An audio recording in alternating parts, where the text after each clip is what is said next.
加拿大政府8月11号表示，2023年该国的森林火灾创下了多项纪录。加拿大自然资源部北部林业中心主任诺顿11号表示，截至8月10号，今年加拿大各地共发生了5093场林火，烧毁了超过1300万公顷的土地，过火面积是过去10年平均水平的6倍。诺顿说，往年6月过火面积的历史平均值略低于46.1万公顷，今年6月的过火面积达520万公顷，超过月平均水平的10倍。而在今年6月，加拿大还创下了单日过火面积最大的纪录。加拿大6月22号的单日过火面积达53.1万公顷。诺顿还表示，今年加拿大森林火灾的二氧化碳排放量也显著增加，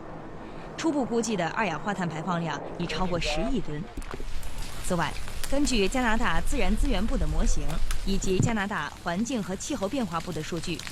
加拿大大部分地区8月和9月的火灾活动仍有可能高于正常水平。